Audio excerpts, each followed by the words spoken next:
Hey, it's Dr. Birchler here with Life After Lyme Disease.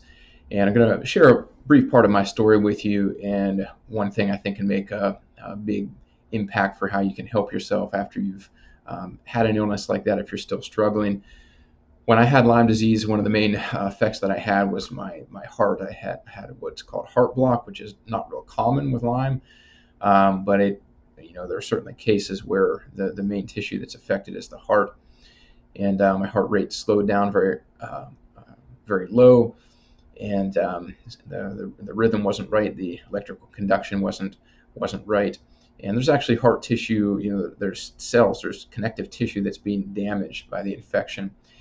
If you understand the underlying dynamics of how the Lyme disease infection works, it typically destroys connective tissue in the body. And connective tissue is everywhere. It's in all the organs and systems of your body. And so the collagen and the things that, kind of the framework that hold everything together gets broken down. And in the process, there's a lot of cells that are damaged, a lot of inflammation that is created from the chemicals resulting from that damage.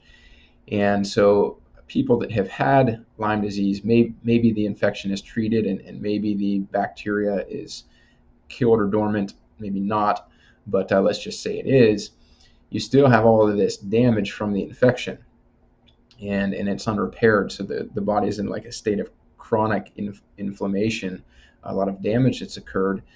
And frankly, given most people's diet and things in our society, we're already at like a chronic pro-inflammatory diet, and things from our environments, like the body doesn't get over the hump and heal itself.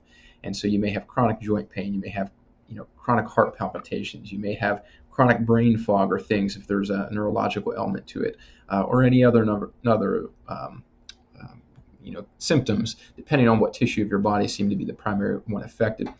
And so we find is that both a highly anti-inflammatory diet, getting off of the grain, getting into raw fruits and vegetables, nuts and seeds, juices, salads, smoothies, meats, grass-fed meats with high omega-3 content instead of grain-fed, which has the omega-6, which is very pro-inflammatory.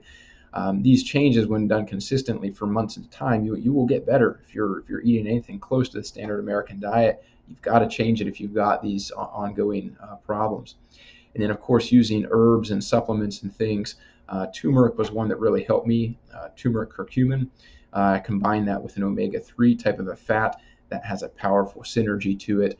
And so if you're dealing with like long-term effects of joint pains or other things, I would highly recommend that you look to your diet as a foundational way to have less inflammation going into your body, allowing your body to put its energies into healing and actually get over that hump of you getting better instead of staying stuck dealing with like new inflammation from your diet. And then use the magic of plants, supplements, herbs, things that are just tremendous in helping kind of mop up the damage, so to speak, in terms of the inflammatory chemicals and whatnot.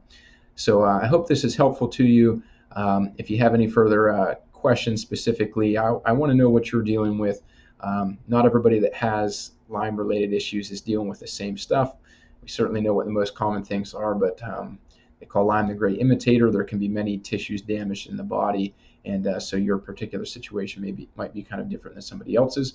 But we want to get to those fundamental things to help you get well, help you get better. Thanks for watching.